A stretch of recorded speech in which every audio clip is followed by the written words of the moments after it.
We're back on the Zoom call now instead of in person, but are excited to be back after a few days off. We have our top 10 DH lists as well as other MLB news. The NHL final looks over. The NBA finals are over, but we have our top 10 mock draft since the draft is this Thursday. And then lastly, we will be discussing the San Francisco 49ers. Let's hand it off to Zach after his first day on the job. How's it going? It's going good. I made it through my first day. Didn't do anything wrong. Didn't get fired yet, so that's good. Just did a lot of HR training, which is so much fun. Colin, you're gonna have fun doing that. I know. I got a week of it. So yeah, hopefully here probably at the end of the week or next week, I'll start getting into like the real fun design stuff, which will be fun. But moved into a new apartment. We moved in Wednesday, and Kaylee stayed here till yesterday, so she helped decorate. We explored around Jacksonville. We went to St. Augustine, went to the beach, got some beach chairs and umbrella. So basically got it all already. Yeah. Got a little sunburn already. So really living the Florida lifestyle so far. Yeah, but it's been great so far. How about you, Colin? Is Kaylee still down there with you? No, she went home. She flew home yesterday, got to St. Louis at like midnight, and then had to work today at the Y at 7. Oh, yikes. Oh, that wow. sounds like fun. Taking a nap now. Yeah. Oh, dang. Kids will wear you out. Yeah. Yeah, it's been good. I watched the Top Gun movie today. Ooh, I saw that too. It's It good. was so good. Yeah, it was great. Tom Cruise blown it out of the water again. My favorite actor. So How many are there? just two. Just two. Really? Have you seen the first one? That first one's really old, isn't it? It's in the 80s. Yeah, like 80s. Yeah. Have you seen it, Colin? Yeah. Oh yeah. I haven't seen it. I need to see it. But I think watching the new one, they give you don't really have to watch the first one, do you? Like they kind of No, you don't show really a have lot. to. Yeah. It was pretty sweet. All the like live jet stuff. I don't know. I just like Yeah. It's also a really good story. Like there wasn't anything in the movie where I was like, they should have done this differently. yeah, I agree. So I never see, I keep seeing the previews for it everywhere and stuff and clips from it, but I never see Tom Cruise. I only see Miles Teller. Is he like a big character in that? Yeah. yeah. Tom Cruise is definitely the main character. Okay. Yeah. It might be the mustache for Miles Teller. Maybe that's what's Yeah. blowing up. I see that everywhere now. Yeah. I mean, and he's chiseled, so Yeah. Yeah. Well, both of you have new backdrops, I guess, for the first time. Zach's in Jacksonville, and I guess you're in Washington. yeah, I'm at home. But it's the Colin's in first his time, room. first time you filmed there, right? Probably since January, yeah. Yeah. Wow. Do you guys have any? Did you see it today? I do.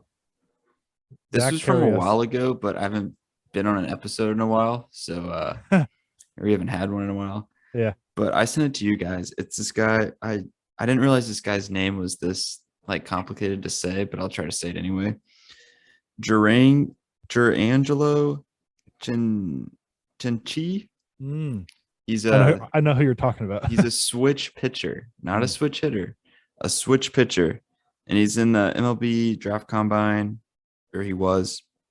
And there's a video that shows him warming up and he throws it with his left hand. He switches his glove and throws it with his right hand, which is pretty cool. And then another one I have is I also sent this to you guys. It was some jerseys that Nike made where this one was for the Marlins. It was an off-white MLB jerseys with holes in them. And it's worth $1,030. Yeah, it's terrible. Yeah, those Don't are not get it. good. Nope. I want to go back to that switch pitcher though. They've had one. Guys, remember the one that was in the major leagues before that Venditti? He only played like a few games. It was like 4 years ago or something like that. But he was throwing like 83, 84 each side. This kid was throwing 90 plus on each side. I think he hit Really? 95 with left and 93 with his right. Oh my Which god. That's pretty is- good. I mean, we have a whole That's new crazy. era coming up. And that now crazy. everyone's going to be, now it's not the two-way player. Now they're going to be two-way players who can switch pitch and switch Yeah. hit. Yeah. I can only imagine what like even like Little League, what that's going to be like moving down the line. You're going to have like 7-year-olds pitching with both hands and like that's just crazy stuff. Yeah. But Zach carried us there. I didn't have any either, Conlon. So thank you for that, Zach. But You're welcome. let's get on to our top 10 DH. what do you guys think about the list as a whole? I mean, it's kind of hard to figure out a DH. I didn't even know who to consider DHs really. Mhm. It's like anyone can DH, I guess. But Yeah. Yeah, that's it's really very hard true. for the DHs. I agree with just like anyone can DH, as Colin said, and a lot of players that we've put in previous groups are kind of DH, and now like Bryce Harper's DH, and Exactly. I think what's his face, the guy on the Mets who we don't like, Alonso. yeah, Pete Alonso. Alonso's been DH now too. Yeah, Yeah. Salvador Perez DHs a lot. yeah. Yeah. So Paul Goldschmidt every once in a while. yeah. How I did it was like I looked up like how many games they played per position, and the people that played more DH than any other position besides Bryce Harper, because we already put him in right field, and when he's healthy, he's going to play right field. But I can get us started. My number 10 was Andrew McCutchen for the Milwaukee Brewers. 4 homers this year, 25 RBIs, batting 244 with a 647 OPS. Really declining now. He's in the latter part of his career. But I mean, we all remember in the NL Central with the Pirates when he was the guy in the division. He won the MVP. Mhm. Yeah. He had So, 4 years in a row where he was top 5 MVP. Like I had him as my number 10 too. Mhm. Like he had 27 homers last year and got 80 RBIs. So he can hit, but it's just not, the average isn't there as much. Was he in Philly last year? Yeah, he was with Philly. Yeah. Okay. But So you he had a see- lot more protection, I think, there than Milwaukee, which is not a strong lineup, as we say every single week. Yeah, Yeah. exactly. Well, he used to be so fun to watch as well in the outfield. I mean, he was Mm. just electric, and I mean, we saw him play all the time in the Central. Yeah. So, but yeah, he's my number 10 as well. Okay. How many gold gloves did he have? Or did he win any? I know he was one. good defense. One. Okay. Sweet. So we're off to a good start here, all agreeing. My number 9 was Franmil Reyes of the now Guardians. This year, really not having a good year. 3 homers, 12 RBIs, batting 195 with a 533 OPS. But last year had 30 plus homers. I don't have the stat pulled up. I think it was in like 260s, 250 average, somewhere around there. Yeah, 255, I think. Okay. And then yeah, he had I think he had maybe 2 more years of 30 plus homers in the past, or at least one. So Yeah. Yep. big boy. Yes. And he's only 26, which I always thought he was older, but I thought he was older than that too. Wow. my number 9 is Luke Voigt. Like the last 2 years, or this year, he's playing pretty solid, not amazing. Mhm. But last year only played 68 games, hit 239, hit 328 on base, 11 homers, 35 RBIs. Then the year before that was the COVID year, and he played really, really good. But other than that, he always gets hurt. And I just think he's not that durable. But maybe with the DH, and if he plays more DH, he won't hurt himself because he won't be in the field. But Mhm. he's a good player. But I just think he just needs to prove it a little more. Put like a whole season together. Yep. He went to Lafayette, right? Yeah, and then went to Missouri State. My number 9 was Franmil Reyes as well, AJ. Sweet. Yeah, he's got the power potential, but this year he's been horrible. That's Mhm. why he's so far down. I was going yeah. back and forth. Voigt is my 8, so I was going back and forth between the two. But Reyes is my 8. okay, And Voigt's my 8. nice. Yeah. Right, that works Uh, out then. With Voigt though, he got really hot in these last 2 or 3 weeks where he's actually hitting. He was batting, I think, in the 190s and 200 range. But now he wasn't hitting good 245. whenever the Cardinals played him in No. May. Or- No, yeah, it May. was literally right after that he caught fire over these last 2-3 weeks. And he's got 9 homers and 31 RBIs now. I think he had a 7 RBI game the other night in Chicago. Honestly, his OPS is 788, which is not awful. But yeah, Luke wasn't my number 8. Yeah, And Franmil then- Reyes is my number 8. I put Okay. him above Luke Voigt because he's played like more games, more complete. He's had 2 years where he's played basically the whole season. Well, last year only played 115 games and put up 30 home runs and 85 RBIs, which is kind of Mhm. crazy. Oh yeah. And then when he was 23 years old in 2019, he had 37 home runs and 81 RBIs. So I think he'll get back to what he does. He has a career 254 average and on base at 319. So he's not too far. He just needs to get on a little hot streak. And I think he'll Yep. get back to those Yeah. super good average and on base percentage numbers. That's fair. You hit like 500 for like 4 games in a row, and you're back to Like 250. he was at like 200. Now he's at like 240, 250. Yep. Yeah, he was like a 190 when he came back. Yeah. Yeah. Crazy. And then Colin, you said your 8 was Voight? Yeah. No, Voight. Yeah. Yep. So we're all we're on the same page so far. Pretty much. My number 7 was Nelson Cruz. And besides these last 2 years, take those out of play, he probably would have been arguably number 1. He's I just remember him for that Texas Rangers play in the outfield that he made all the time, but he's really made a tremendous career out of himself. This year has, like Voight, gotten really hot. He was really struggling. Now he's up to 250 with 7 homers and 37 RBIs. But like I said, he's really made a really strong career for himself. I have Trey Mancini as my number 7. Super consistent player. I like after whoa, I can't talk right now. His past years have been super consistent. He's been super durable. Like he didn't play in 2020 because he had cancer and didn't catch COVID. And then last year, after getting off cancer, he hit 21 home runs, 71 RBIs, 255 average, super good. Then the year in 2019, before 2020, he had 35 homers and 97 RBIs, batted 291. He wasn't even an all-star that year. Okay. He must have had a good second half. And the year before, he hit 24 home runs. The year before that, he hit 24 home runs. So he's super consistent, super durable. You know what you're going to get from him. Puts up quality at bats, hits the ball hard. Like I'd take him as our DH. Definitely. Yep. I have Trey Mancini at 7 as well. I have Cruz at 6, and I was going back and forth between the two.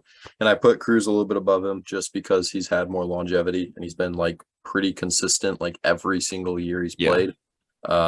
Like just a really, really solid player. Yeah, I remember playing him in the World Series. And like you think every year he's just like done.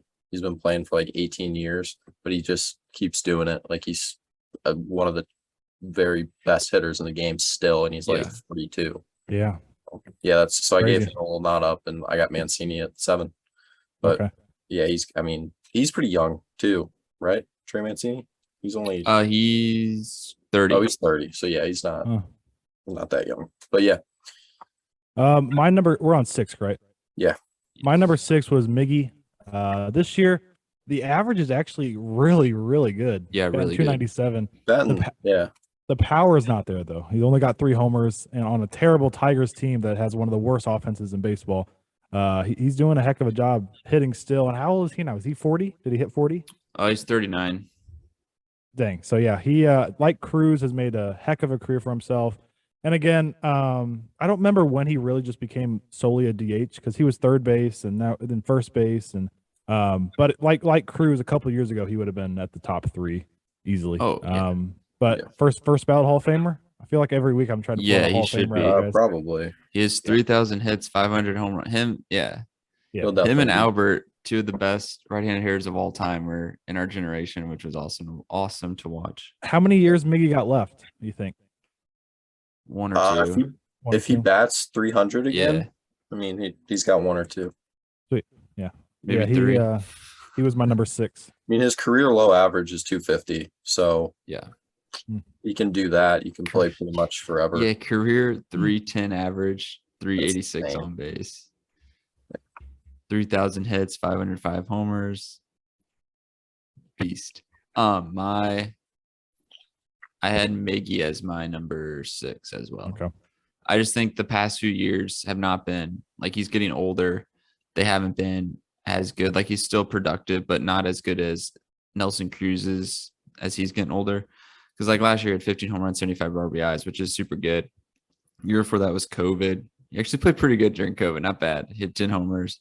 Then he hasn't really been the traditional Miggy since 2016, where he hit 38 home runs, and he hasn't hit over 20 since that. But arguably one of the best right-hand hitters of all time. So definitely. Hopefully he keeps it up. Yeah, I mean, like I said earlier, my 6 was Nelson Cruz. You pretty much talked about him then. Yeah, he's been doing it for a long time. And then, I mean, you guys said your 6 was Miggy, and I have him at 5. So okay, sweet. My number 5 was Trey Mancini. I'm also cheering for Trey Mancini. Maybe that's why I put him a little higher. Coming off that whole cancer thing, that's an unbelievable comeback story. I think he was comeback player of the year because it was last year or the year before. But this year, 6 homers, 25 RBIs, 283 average, 780 OPS. And again, I don't have all the stats pulled up here. I just have the current ones. But does he have a 30 homer year recently? In 2019. Yeah, and then he's had 20 plus in 4 years, something like that. Yeah. So I mean, he's also always up in the 270, 280. It seems like average wise. So, yeah, we don't hear much about him because he's in Baltimore, but he could be a big trade piece that happens over this trade deadline later this summer. My number 5 was Nelson Cruz, and I'm kind of shocked that you guys didn't have him up here, to be honest, because Yeah. last year he had 32 home runs, 86 RBIs. 2020 was COVID year, and he had 16 homers and was 6th in MVP voting. Year before that, he had 41 homers, 108 RBIs, 9th in MVP voting. Then 37 homers, 97 RBIs, 39. So not counting the COVID year, he's hit over 30 home runs in 1, 2, 3, 4, 5, 6, 7 years in a row. And he'll probably I think he'll get there again. Why not? Yeah. And he's another just big, super consistent and just rakes. he's another big trade piece that people are going to be Yes. looking for. I keep hearing the Brewers are really interested in him, which would help that middle of the order for sure. Oh yeah. And- And and do you think Nelson Cruz gets in the Hall of Fame? I'm not as Oh. confident about that one. What if he gets to Um, 500 home? He won't get to What's he at right now? He's at 456. 456. He might He's Yeah, close I to mean, 2,000 hits. gets to Just- 2,000 hits and 500 home runs. Maybe Very after a possible. couple of years, or Yeah. like one of the old timers. Yeah, And then Conlon, who was your number 5? You said it earlier. my Miggy? 5 was Miggy. Okay. My number 4 was Giancarlo Stanton of the New York Yankees. This year, kind of getting back to that power stretches he was in. He's also been a little more healthy this year, if I remember correctly. But 14 homers, 42 RBIs, 258 average, 845 OPS. And I always remember Giancarlo for that year, last year he had in Miami where he had 59 homers. I think that's right. Yeah, 132 RBIs. Beast. He's an absolute just freak of a human being physically. And I think I saw a stat the other day. I don't want to get this wrong, but I think it was he had like 10 like balls hit over 120 miles per hour.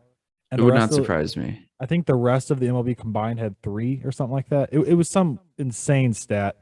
He had a homer the other night that got out the ballpark. It seemed like in 0.5 seconds. I mean, I blinked and it was out. So, yeah, he's a freak of a human being. And when he's clicking and you have Judge and him in the middle of the order, in the middle of your order, I'm going to get into the Yankees in a little bit, how well they've been playing. So, yeah, he was my number 4. My number 4 is Jordan Alvarez. Oh, wow. Really?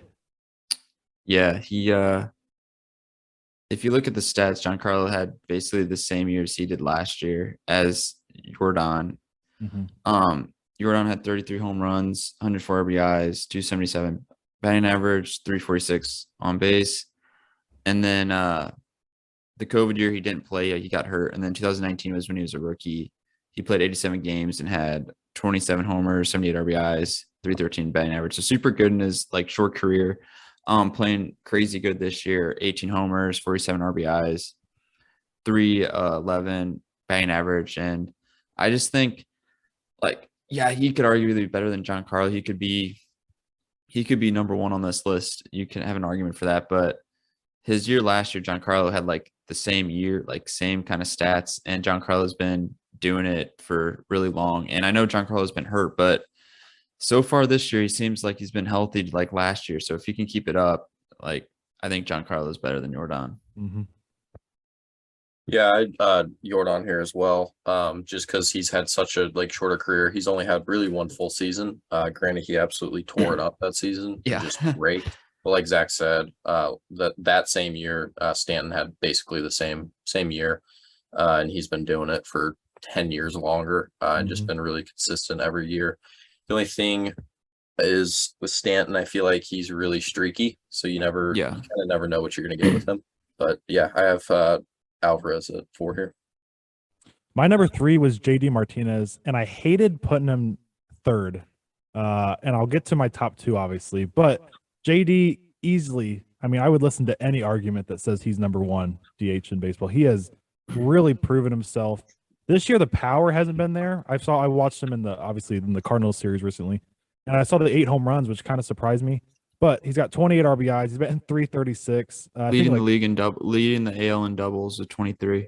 It's ridiculous. 952 OPS. I think 2 weeks ago he was batting like over 350. He had a little stretch here where it's dropped, but no, JD, I'm sure you guys will get into or Zach for sure will get into the stats here about JD. And yeah, he's an absolute stud. He was my number 3.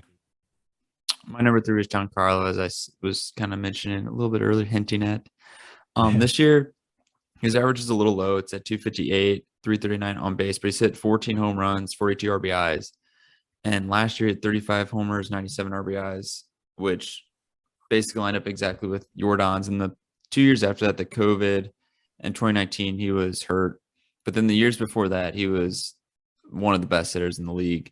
From like 2018 to when he came into the league, he was very durable and just destroyed baseballs. And if I was a pitcher, I'd always be scared going up to Giancarlo, because if he just makes contact with like one of your fastballs, it's coming at you at like 130. I just think he's been super consistent his whole career, and he's just really fun to watch. Like, I love when he's in a home run derby because it is just pure entertainment. Mm-hmm. Yeah, you can absolutely mash. Oh, speaking of mashing, Hannah got a new bat this weekend, and his first at bat, kid parked it like 375 over the left center fence. So dang, pretty cool. Yeah, good stuff. Dang. Yep. But yeah, so my 3 was Yordan Alvarez. Pretty much already talked about him. AJ, I'm assuming you have him 1. I do not. Oh, okay. Yes. But yeah, I have him at 3. Pretty much covered everything. He's pretty young guy, and he's got a lot of potential, but he's only played 1 full season. I thought you said you had him at 4. Did I? Yeah, you did the last I have time. Stanton at 3. I have Stanton Okay. at 3. Yeah, sorry. We're getting them all mixed up. Yeah. I was like, Yeah. you said that, and I was like, I feel kept like going back it's like, and like there were all these guys like that I have like 5, 6. Like they're all like interchangeable. yeah. So, but yeah. So yeah, I have Stanton at 3, I guess. Just because he's been more consistent for longer. So Yeah. My number 2 was Yordan Alvarez, and this year I think we would all agree, unless you want to say JD, he's been the number 1 DH. Has a OPS over 1,000. He has 18 homers, 47 RBIs, batting 311. He is in Houston, so he's just depositing baseballs over that fence in right field. And I thought he was playing longer. I thought he's played longer than he has. When I was looking up his stats on Baseball Reference, I realized that he's not as proven in the past. I guess it's recency bias for me. I think that's the term you guys used in the past weeks for some of my lists. But all your lists use recency. yeah, it's really hard to kind of look past what he's doing this year. And do you know how old he is? Do you have that pulled up? He is 25. So yeah, so I knew he was young, so he's got a bright career ahead of him. Also a huge guy, just like most of these DHs. But yeah, he was my number 2. I had JD Martinez as my number 2. Just a guy who consistently hits for average, power, RBIs, not just home runs, doubles. Like, he led the AL in doubles last year and is currently leading this year.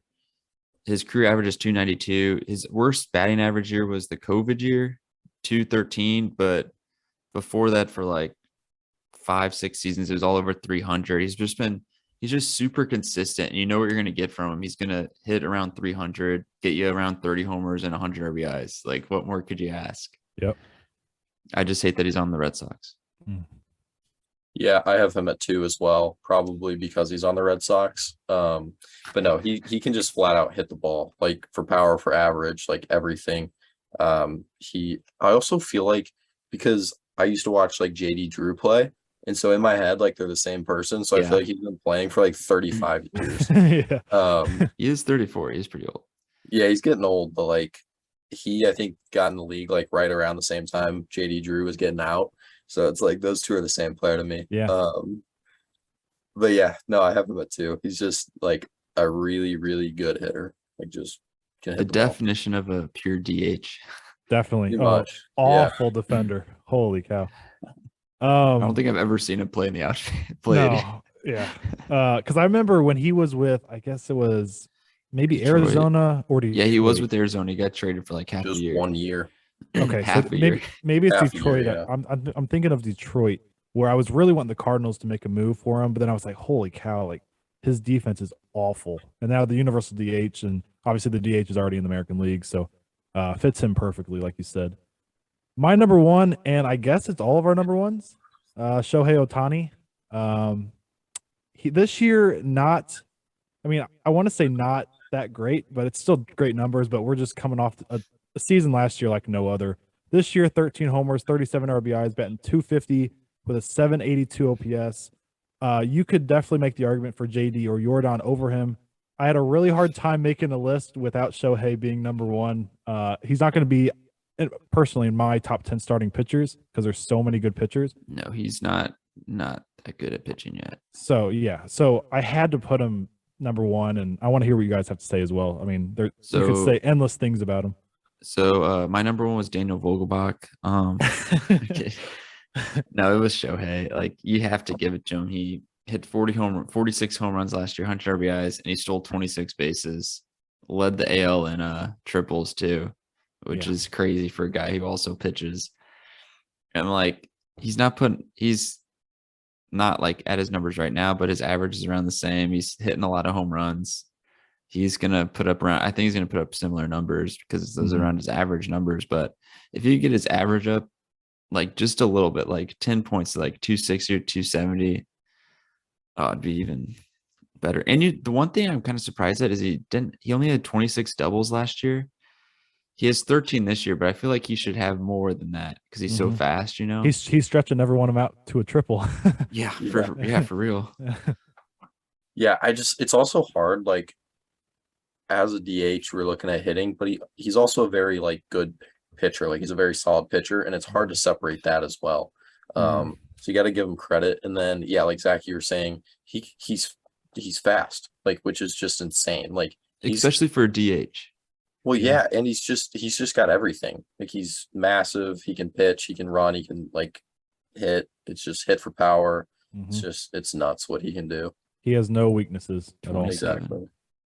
He also throws like 6 different pitches. Like I mean, all the Asian pitchers that come over. Yu Darvish has like 10 different types of pitches where he'll do things with his cutter and slider that are different. Did you guys see the video of this guy? He's playing in Korea. He's like the top Korean baseball player, and he's probably going to come to the MLB soon. But he literally jumped out of the way of a ball, but swung and hit the ball. Yeah. So he jumped. He was like in midair when he hit the ball. Yeah. I mean, we obviously know Ichiro. It seems like their contact. I need to look that up. Like if there's a stat that shows like the Asian players' contact percentage compared to others, because it seems like they all make tremendous contact. Well, I think I just kind of thought about this, but they bunt a lot more than America. Like we just like to just destroy home runs. Like they have a bunting contest in their All-Star game. Because like if you can bunt it, you can pick up the ball. Like whenever, I'm sure all of you guys, I know Colin did because we played on high school baseball together, but before you get in a cage, you like bunt like 2 or 3 to make sure you're seeing it, and then you start hitting. So yeah, I think that kind of attributes to how good they can make contact. I think their swings are contact based as well, because normally they're smaller, and so they're not hitting for as much power. They keep the bat in the zone for a long time. Like Ichiro, he like would run and just kind of like drag it across the zone. Yes. Ohtani does that to an extent also. Yeah, he kind of like pulls off towards the first base. Yep. But next episode we'll have our top 10 starting pitchers, and I guess that's it for those rankings. That's going to be hard. I made mine, and it's really tough. Yeah, it's really tough. But no, we'll have other rankings of some sort. I know, Zach, you mentioned the other day maybe like football positions and stuff like that. Yeah, like start doing like quarterbacks and like receivers, and I guess we can do offensive linemen. I'm sure we know so much about offensive linemen, but I just know Quentin Nelson from the Colts. That's Zach Martin. Don't forget him. Yeah, just start doing some rankings for NFL, because that's just around the corner. We could even do college football rankings too, because that's coming up too. Definitely. So let's get on to a little bit more baseball before we move on to hockey. The Cardinals just lost 2 out of 3 to the Red Sox, and 2 of those losses, we were down. I guess it was 6-1 in both of them, and then we made a comeback. But you guys can just destroy me for my Verhagen love. He gave up. I He guess sucks. he gave up 3. With all due respect. Is that right? Horrible. Gave up 3. And then game 1, I think it was McFarland gave up a couple that really hurt and he's really struggled too, obviously. So I like that we had that grittiness to come back and make it a game. I just wish our bullpen would have held it down a little more. Well, you Pez hit 2 3-run pinch hit home runs. Yeah. So Yeah. And I saw that Ollie in his interview, I think yesterday, was saying, he said, I'm not going to pitch like Gio, Helsley, or even Cabrera maybe. And like when we're down, he's like, I'm putting them in when they're even or ahead or we're ahead, which a lot of people were saying that's kind of what like last year Schilt would just pitch the heck out of like those 3, like our top guys. So they got tired as the season went on. But I think Ollie's like, we need a guy who can pitch when we're down to keep us in the game. Because I think if we'd have someone who would do that, then we would be in a lot of games. We could even stole one of those games from the Red Sox. I think that's really smart too. So I think Mo needs to we need to get some kind of reliever or get like a starter and put one of our starters in the pen. I think Hicks will help whenever he comes back. He should be in the bullpen if they start starting him. And then when Matz gets back, Palante will be back in the bullpen, which will also help. maybe depending on how he does. Yeah, for real. Yeah. I will say, I know he's not ready for like high leverage situations, but Zach Thompson pitched really well the other night. I think it was 3 hitless innings, struck out 4. It might have even been up 9 down. I don't know if he walked anybody. I think, but I think someone was saying that they need to send McFarland down, have Thompson as our other lefty, then send either Whitgren or Verhagen. I forgot who they said on Twitter, and then keep Oviedo, because I think Oviedo's actually been pitching not awful. It's not been bad. Dude can still not get a win though. Still has not got that first win. I don't know about is it possible to send them down? Are they out of options? I don't know how that works with them being older. They may be out of options. You just had to put them on waivers, I think. DFA him or designate him for assignment. Yeah. The only thing, I think we do need to start being slightly more aggressive with Helsley and Gallegos, because they've both only thrown like 25 games. Yeah.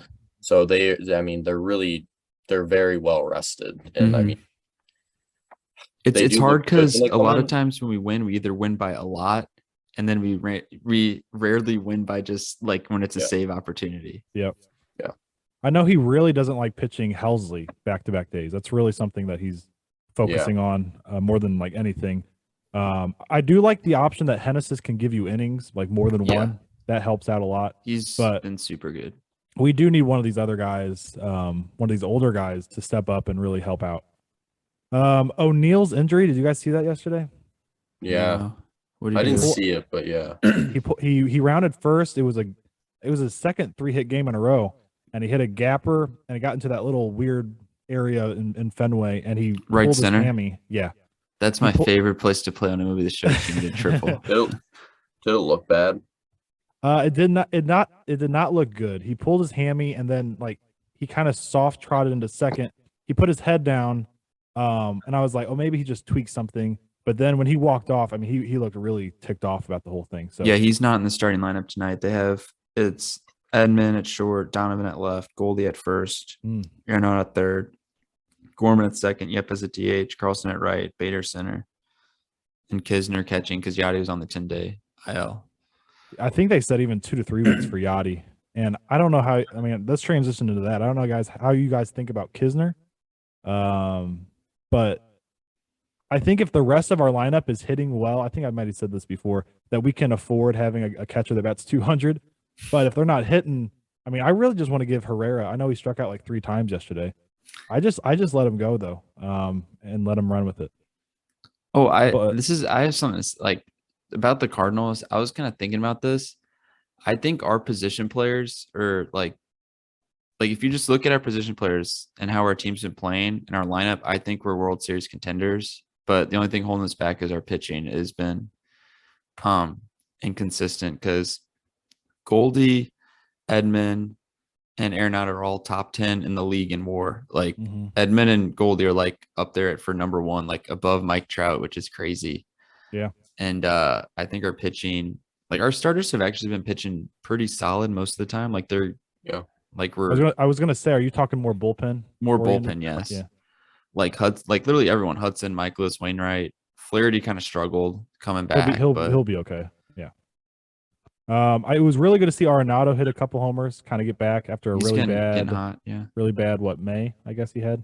Bad May, even though he stayed at like 275. Yeah, he didn't. Well, he didn't batted. I think he batted under 200 in May. Oh, did he really? Yeah, he was April like was so good. Yeah, April. Quick little update on the minors. Paul DeYoung's down to 218 now. Alec Burleson. Let's trade him while he's pitching. Yeah, he's doing good. He's above 200. Alec Burleson's batting 328 with 14 homers and 50 RBIs now. He's either going to get an opportunity, maybe if O'Neill's out, or trade piece. I don't know. And then I have to mention the up and coming god, Jordan Walker, batting 311, 7 homers, 27 RBIs, 406 on base percentage, and the kid's 19 years old. So how many bases has he stolen? He was at like 13 last time. I didn't write it down, but I think it was 15. I think I saw 15. So call him up. Why not? I love him so much, dude. I'm going down to Springfield in a couple weeks to go see him play. So nice. I'm stoked. See Mason win. We also have Gomez too, who's just hits homers. Yes, very exciting. We play the Brewers tonight for 4 games. We're actually tied in the division. Big series. You guys think it's? I was going to ask. Do you think it's a really Is it a big series? Like, to kind of set a tone for the rest of the year. I mean, I think it's important. Yeah. It's tough. We've split the last 2 series with them, and I kind of see us splitting another one. Yeah. It's just we're pretty evenly matched. So it'll be really interesting to see if like one of us can get the edge at some point. Yeah. Are their pitchers still hurt? Like some of their top pitchers? Yes. I looked at the pitching matchups. I only wrote down tonight, which is Michaelis and Burns. That's going to be a really good one. They pitched in St. Louis the last time we played. Yeah. And I think that's when Michaelis struggled, right? Yeah. He got like 6. Yeah. But we have Flaherty in the series. We have, I think, Wainwright and Hudson. No, not Hudson. He just pitched. Maybe it is Hudson. I don't remember who the other one. Palante pitched yesterday for us, I think. So I think it's Hudson and Waino to finish it off. So we have like our 4 big guns going, and they're without Woodruff. They're without Freddie Peralta. They have a couple, I think one of them they're doing a bullpen start. So we should have the pitching advantage. We should theoretically win at least 3. Definitely should. But I think every game against a division opponent, especially one, I know it's May or June, not May. Whoa, but I think you got to beat your division. You got to win your division, and I just hope you win the series. I don't care, splitting, okay, but I just want to win it. Yep. Some other news around the league. Again, like I said, Cardinals and Brewers are tied. The Yankees had 2 big wins in Toronto. They're now up 11 games in that division, which is ridiculous. Who is the Yankees? Yeah, they're 49-16 in a division that has 3 teams in playoff position. Or Red Sox are over 500. Yeah. The Orioles doing? They're actually 30-38. Really? That's not actually awful for them. That's really good. The Cleveland Guardians, I mentioned them last week when I filmed by myself, but they're only 1 game behind the Twins now. I think they're 7 over 500. I had 2 questions. Are the White Sox still below 500?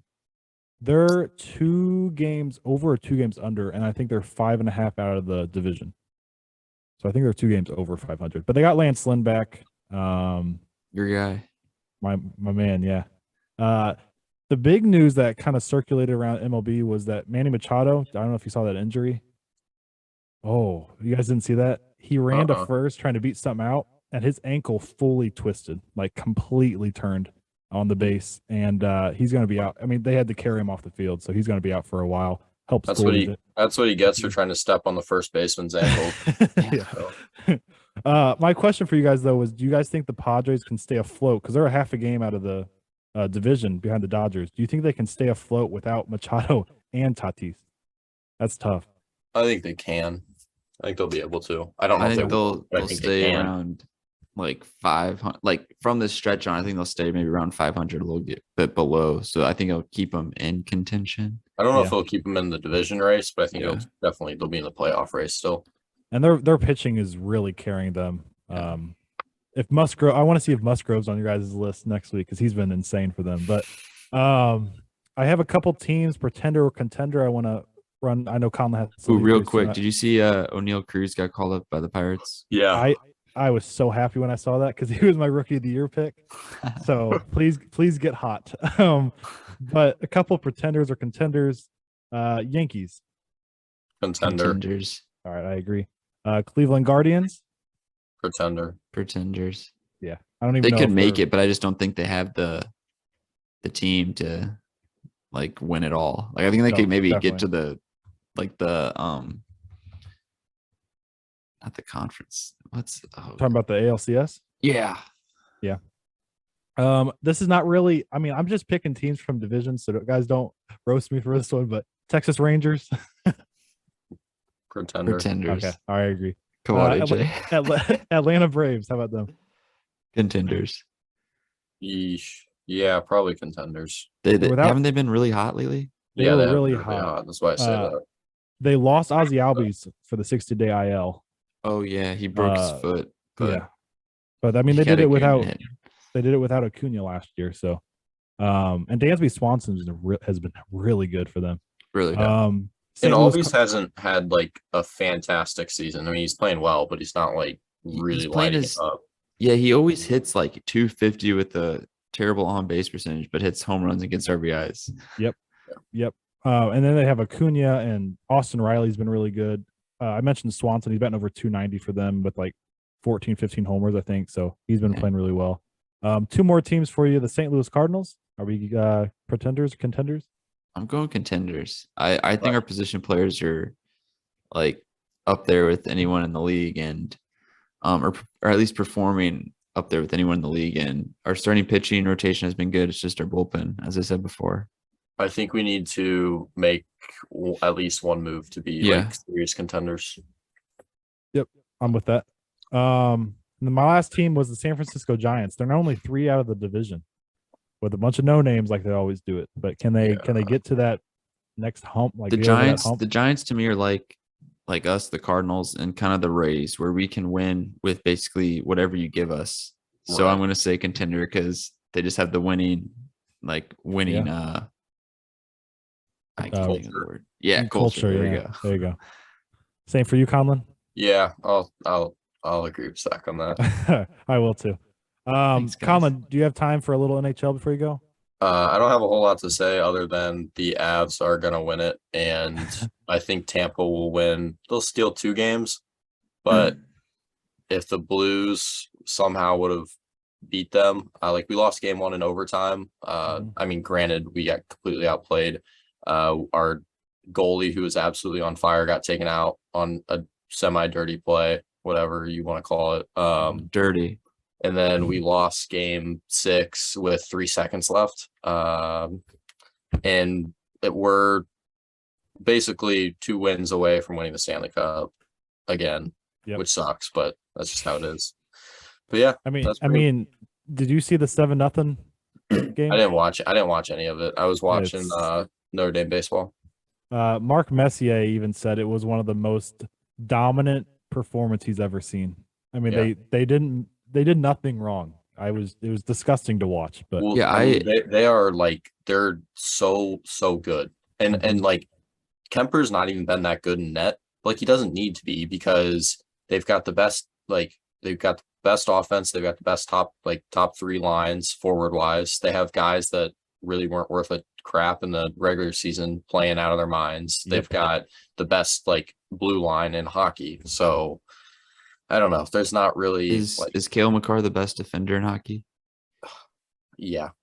So that I'm so glad you asked that because I want to catch this with Colin before he leaves. I got a question for you. I'm going to list some names. Go ahead. Second best player in hockey.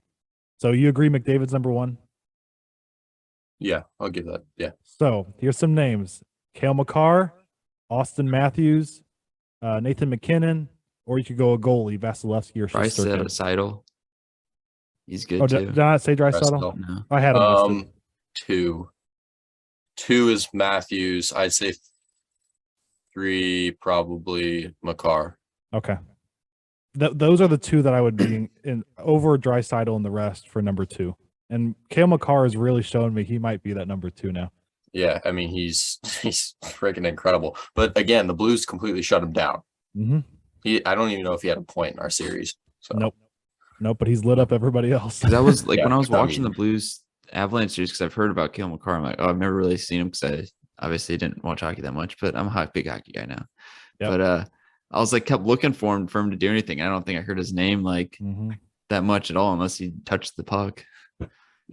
I'm pretty sure that he went to UMass, and I'm pretty sure they knocked out Notre Dame in the final Frozen Four in hockey. So I've like known who he is since then, I guess. But Jesus, can that kid play? He can skate. I mean, he's one of the best skaters in the league already. I mean, he's like 20. He's older than that, but I think he's like 22. It's unbelievable. Literally our age. Yeah. Does Tampa have any chance? Yeah, I mean, I'm not going to count them out, but they've just been completely dominated. Yep. So, but if they can steal a couple wins, like you steal a win or two, like you got to win. They got to win the next 2 and then steal one. They've come out flat in all the past series, haven't they? Like against the Rangers, they got down 2-0, then won 4 straight, right? Yep. Right. Yeah. And I saw a stat last night that no team has, or there's been like 5 teams that's ever been down 2-0 in both series, and none of them have ever won the cup. So if anybody's going to do it, it's them, though. Vasilevsky could get hot out of nowhere, but I'm I heard something that said they don't play good at the beginning of the series because they don't have anything to make adjustments on. So they kind of feel out the situation. What? So they kind of like feel out the series. Yeah. And they kind of they're good at making adjustments, which I think they're the best coach team in the league. So yeah, that makes sense. I think the key to the series is Pat Maroon. Give him the puck. I was gonna say I think they're so confident that they can win even if they lose the first couple. That they, unlike other teams that just feel like they have to win right off the bat. But yeah, Game 3 is tonight. I do have Tampa winning this one. What do you guys think? Yeah, I agree. I think they have to. Yeah. Well, they obviously have to. But yeah. Support the Florida team. Yep. Yeah. But all right, Colin, you said you got to go. Yep, I got to head out. All right.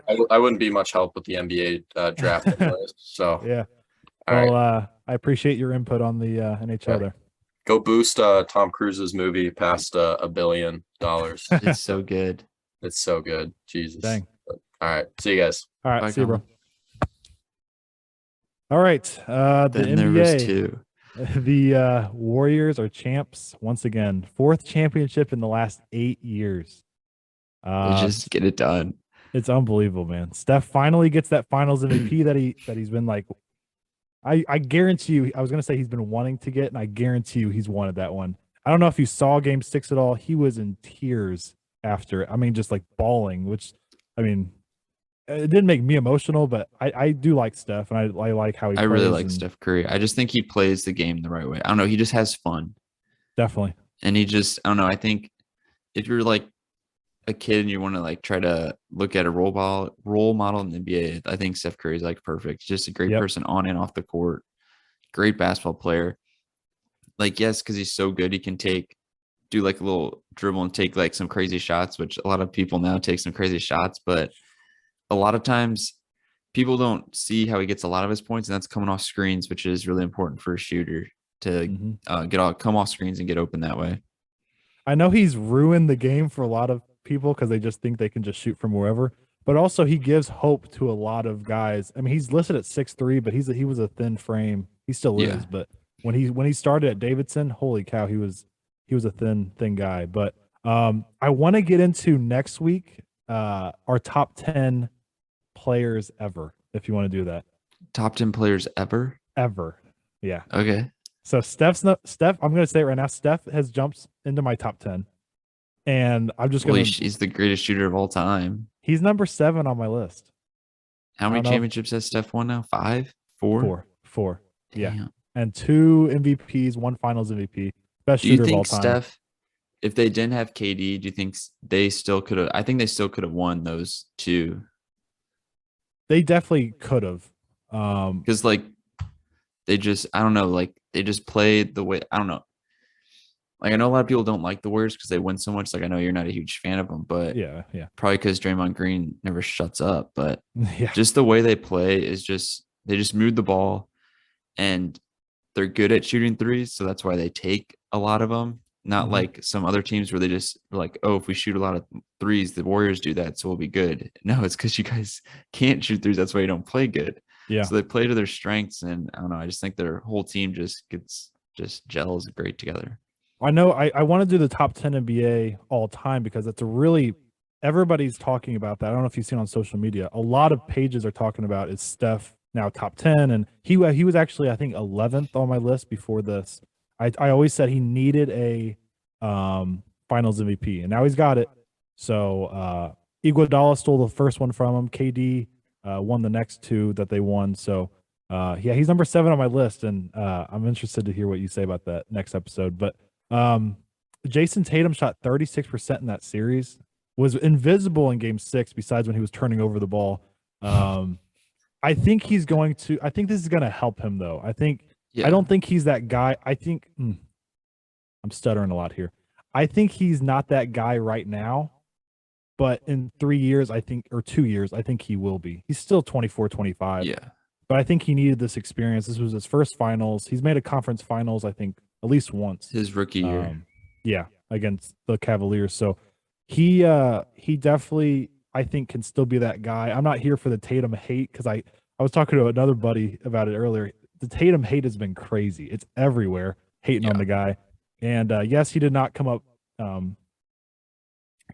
to that level that we expected him to be at, but also he had never been there before, and Steph Curry and that whole squad have been, running the league. So I think even bigger, it's Steve Kerr's 9th ring, I believe now altogether. That's crazy. It's ridiculous, and I think he actually has a lot to do with their success. A lot of people like to put the praise on Steph and Clay, Draymond, KD, whoever it was, and yes, deservingly so. But Steve Kerr is a tremendous coach. Yeah, I agree. But I do look forward to 2023 as our the summer happens. We'll get into predictions for the NBA next year, and but I do want to get into the top 10 mock draft, and there's some. So I didn't do one, but I'm just gonna kind of like whenever you say some of yours, I'm just gonna kind of either disagree really bad, like say you're stupid, or agree. Yeah. Do you want to go 1 to 10 or 10 to 1? I say 10 to 1. Okay.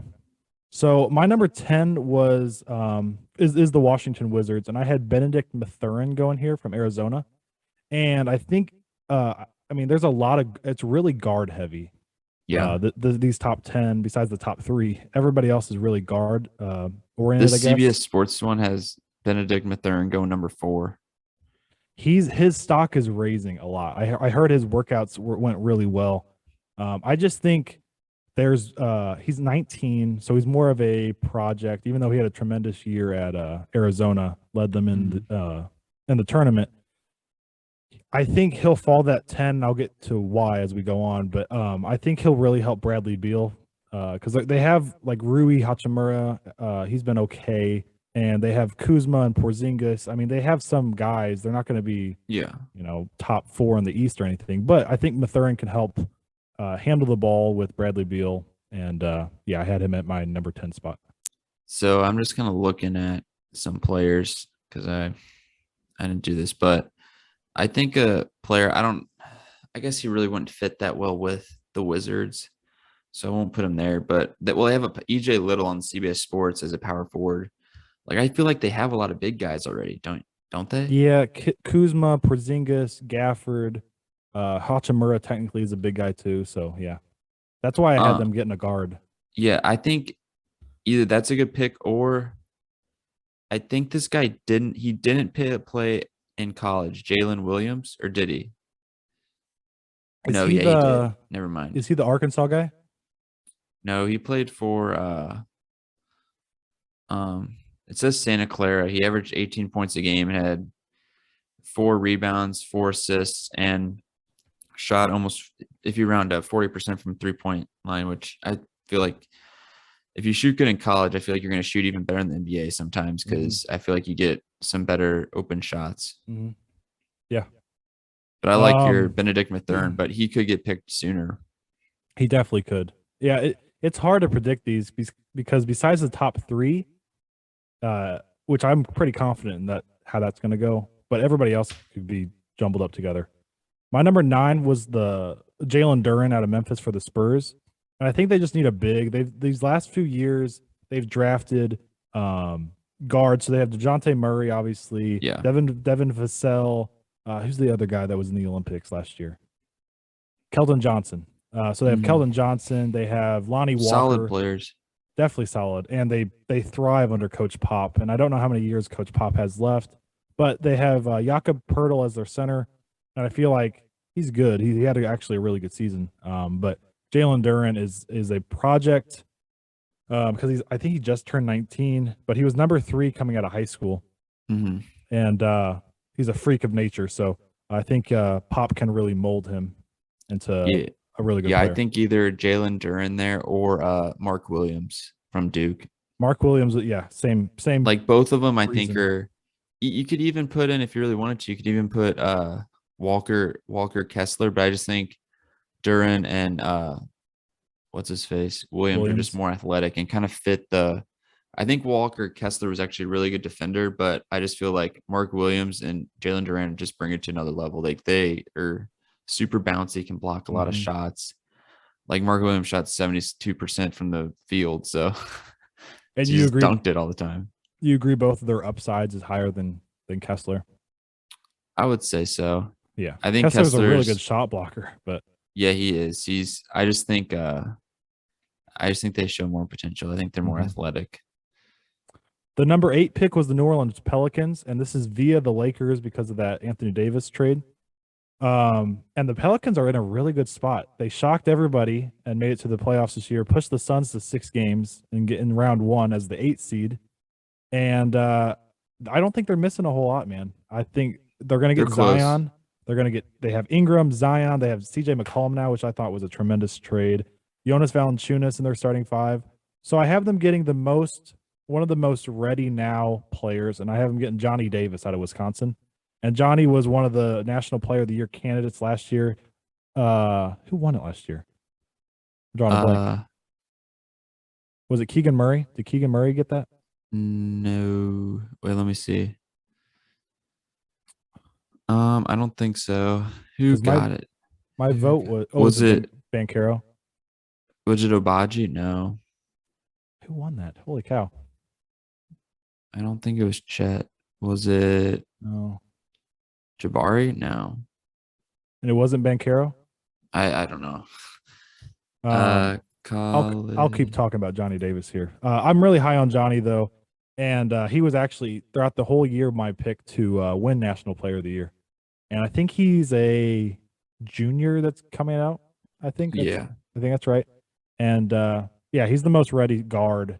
I think there's some projects here for sure.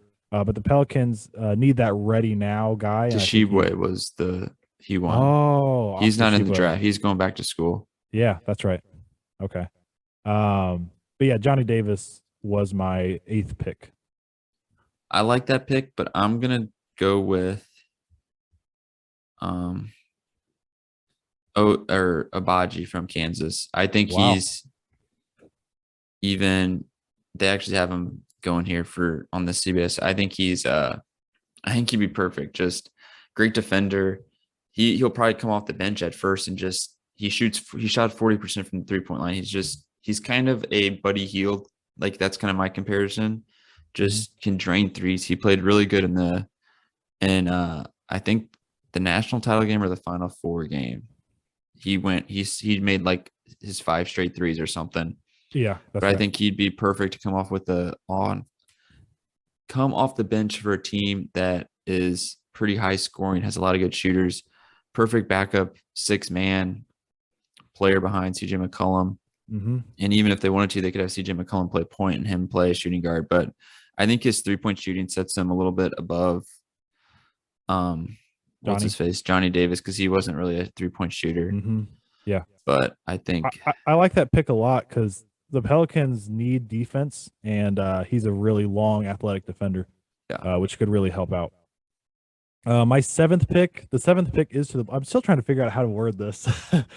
The seventh pick is the Blazers, and I have Shaden Sharp going there, and he They was a always pick someone weird. yeah, and he was a project coming out of Kentucky, but I don't think I know for a fact he did not play this year, but I think he was the number one guy coming out of high school the year before, and he's like a shooting guard. I think he's 6'6", more of a potential guy.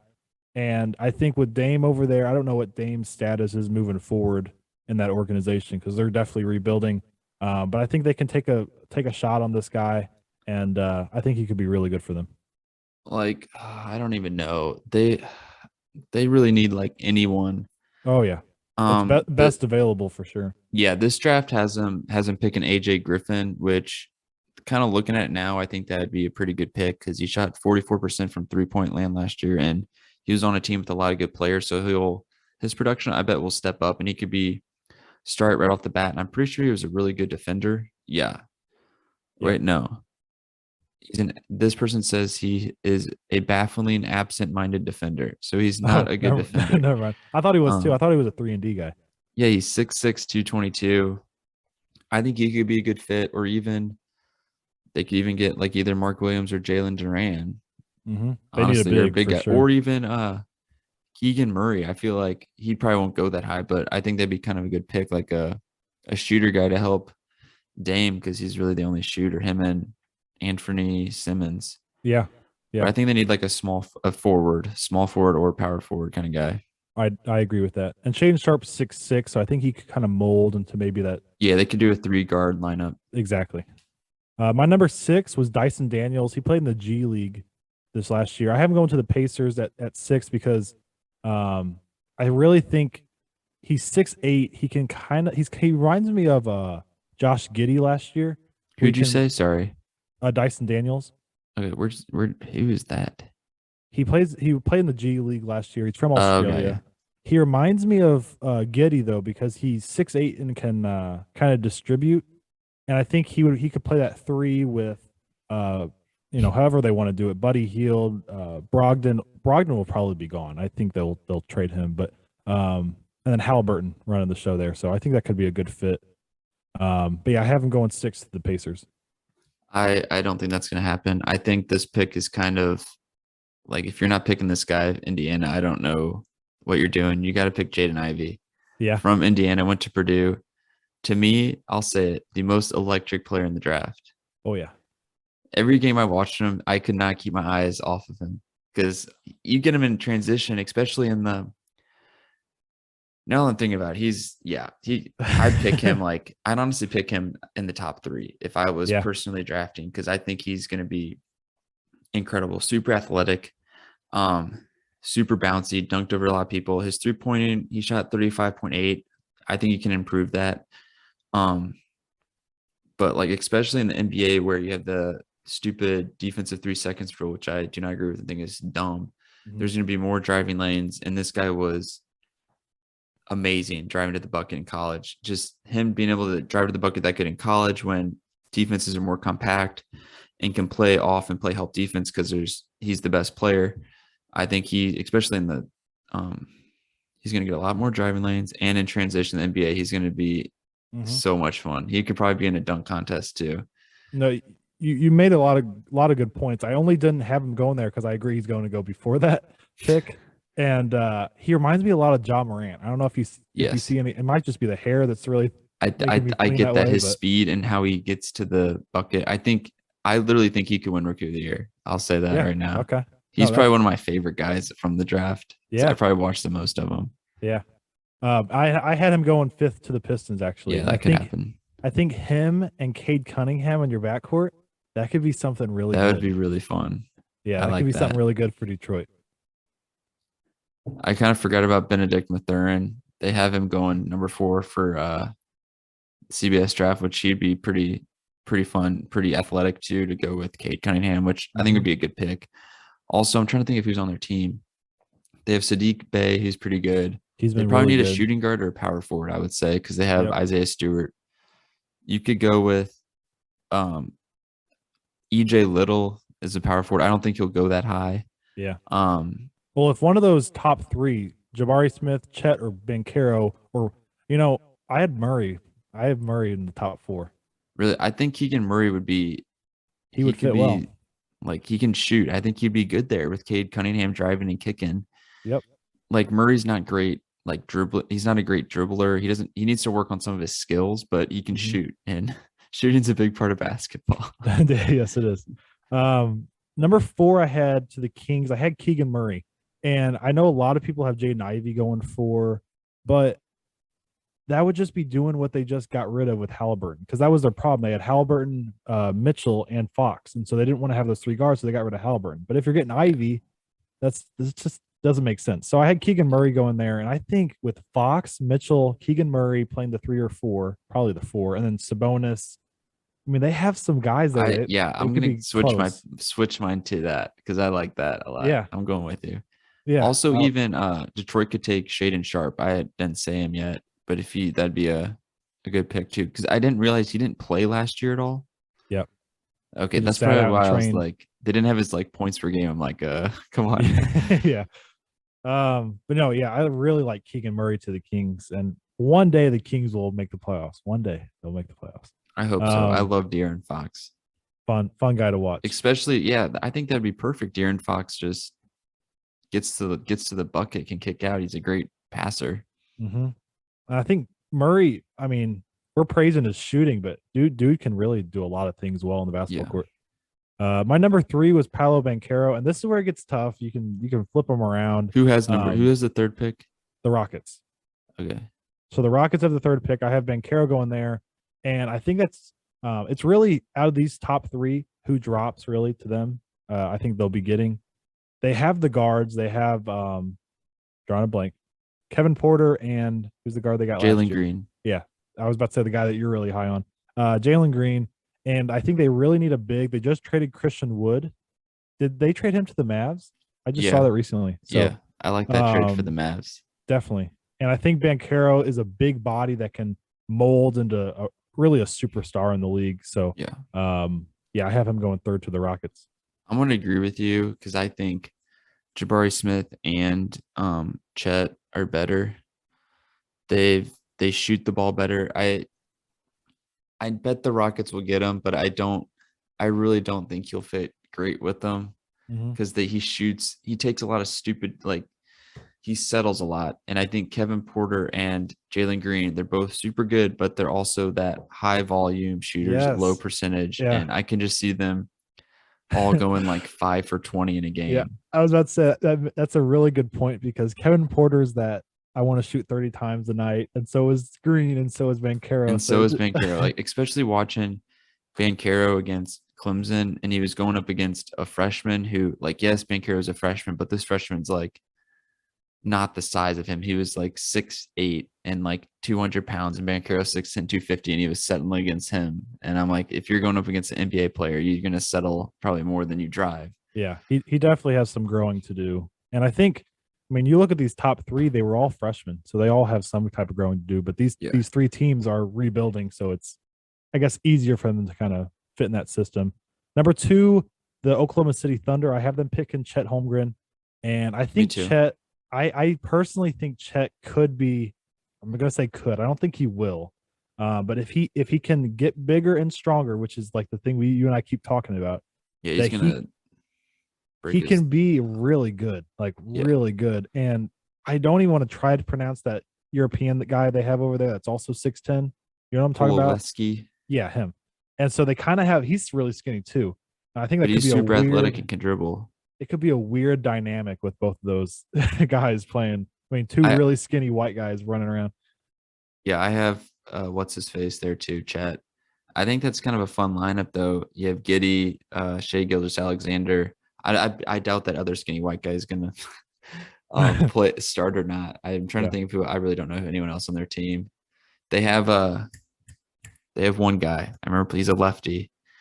Yeah. Oh my gosh, light skin guy. Yeah, I played with them on 2K. Yep. I'm drawing a blank. In the Pac-12, I think. Holy cow, I'm drawing a blank. I can picture him.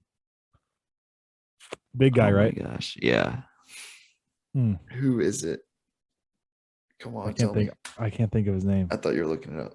Oh no, I wasn't. I should have though. Um, But no, I'll yeah, find it. Shea and Giddy and that guy and the European guy and Chet. I mean, they have definitely pieces. They're all so young though. They're going to take a few years to mold. And Ooh, they I'm got kind of Dort. I forgot about Dort. Lou Dort. I like Lou Dort. Yeah, Darius Baisley. Baisley. That was it.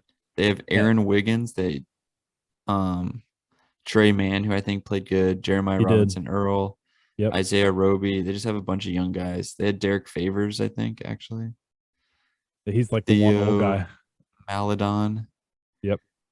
They got, if these guys just play how if they my God, develop, Yes. they could be pretty good. They could be a really good defensive team because Dort's a good defender, and Pulaski, he may not be able to like slide his feet well, but he's tall and can get blocks. And check and block stuff at the rim. And I think Gideon, Alexander, solid defenders. Like they're athletic. And they're gonna just get better as time goes on. So yeah. Alexander's been averaging 24 like almost his whole career. Yeah, and I don't know how. I wonder what the limit is for him and how many years they have to be bad before he's like, well, I want to go win. Yeah, because I don't know how that's going to go. But the Magic have the number 1 overall pick, and I have them getting Jabari Smith. I think he's got the highest ceiling out of all these guys. He's big, he's strong, he can shoot. I think he shot over 40% last year. 42%. And he took. It wasn't like he was taking not a lot of shots. I remember watching the end of, they played Arkansas and they were losing by like a lot, and they started coming back, and he made like 3-pointers like contested just at the end of the game, trying to get him back into it, that he just drained him. I was like, oh my God, he's long, athletic, great defender, get a lot of blocks, rebounds. I think he's going to be super good. And I think I had a problem giving them like a big guy because they've drafted so many big guys over the years, but I think he's really going to fit well there, and he's going to have his bad spots, just like and all they should these play young him guys, at small forward, not power forward. But they will. Yep. But yeah, he actually, like, every time I watch him, he looks like an NBA guy, like just how he moves and everything. They're gonna have so much length. Him and Jonathan Isaac, Bamba plays. And I still think Cole Anthony, Markel Fultz, your guy Gonzaga boy, Suggs. Yeah, Suggs. They got a lot of young guys too. Kind of like really similar to OKC. Yeah. But the draft is Thursday night, so all basketball fans tune into that. Let's finish up with our next NFL team here, the San Francisco 49ers. I have the Niners at 9-8 this year. And that's what I had them at too. Really? Okay. I was looking through their schedule real quick, and I had them at winning 8 games at first, but then I was kind of looking at some teams. I'm like, they could probably win some of these games. I think that's what they were this year, is 9-8 or 10-7. And they'll probably get in the playoffs, get a wild card, and win some games. Yeah. But I think the biggest, you can go.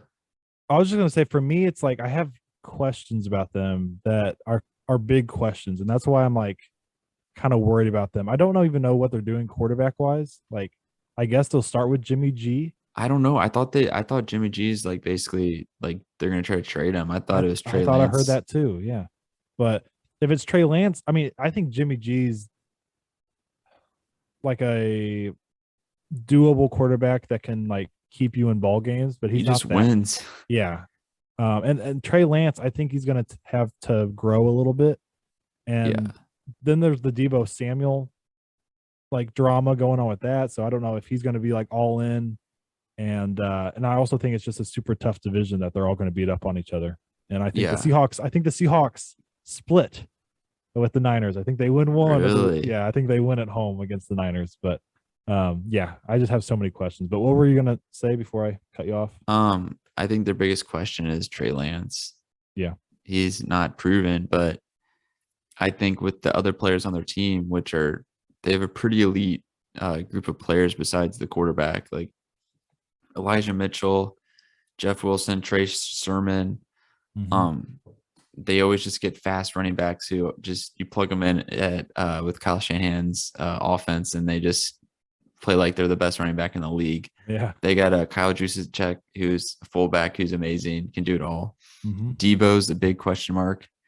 If they have Debo, That changes a lot of things. I know he may not. I think he did report to mandatory camp, He did. but I know he said he doesn't want to play as much running back because running backs don't have as long of a shelf life, I guess, longevity. Yeah. But they have good receivers: Debo, Brandon Ayuk. They got Ray McLeod this year. They actually have a lot of people on there. I'm waiting for that one name, the big name out of all of them. What? George Kittle. Yeah, I'm getting there. Okay. George Kittle. He's a he's not a wide receiver. Okay. I didn't realize. Okay, you're going down the list. Okay. Yeah, George Kittle, beast. If he can stay healthy, he always gets hurt somehow. Mhm. And their offensive line, I think, is pretty solid. They have Trent Williams, probably one of the best left tackles in the game. And then Definitely. their defense is really good. D4, Nick Bosa, Javon Kinlaw, Eric Armstead, Fred Werner, Dre Greenlaw. I don't know if he's good. He just sounded like a cool name. Charvarius Ward, they got him this offseason, I believe. They're just always have a really good defense, and I think they'll get that 9-8, and they'll be competitive. Like I think they could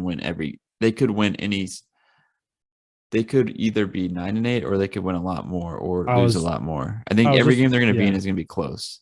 I was just about to say, like, if Debo's like all in and their quarterback play is really good, they could be 12. Kittle stays healthy. Yeah.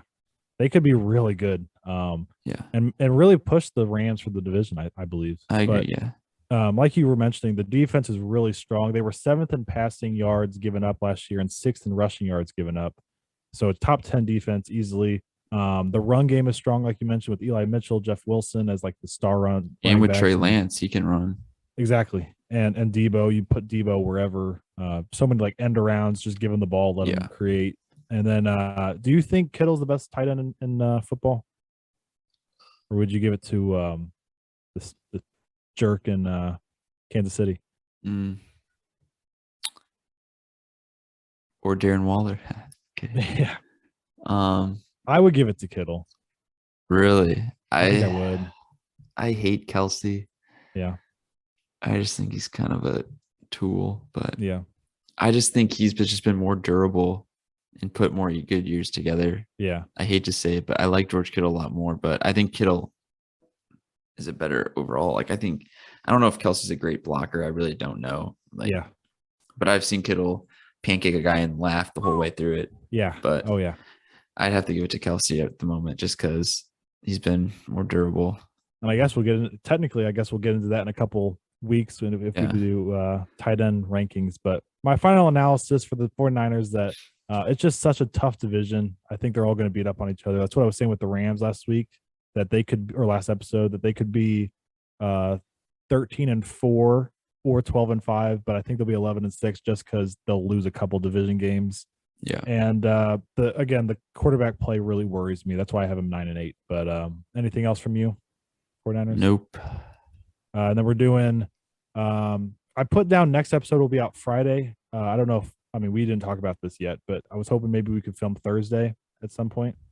Yeah, maybe. You probably can. Yeah. And then I could get it out by Friday morning. But next episode, hopefully Friday morning, we'll have top 10 starting pitchers, games 3 and 4 reactions of the Stanley Cup. We'll do our top 10 NBA players all time. Yeah, we can, or we can keep that for the week after we finish MLB. Let's do that. Okay. I like that idea. So, I might come up with something, or you might come up with something NBA wise to talk about, and then we'll do the Seattle Seahawks if you're okay with that. Well, we'll talk about the draft. Well, I guess, the draft.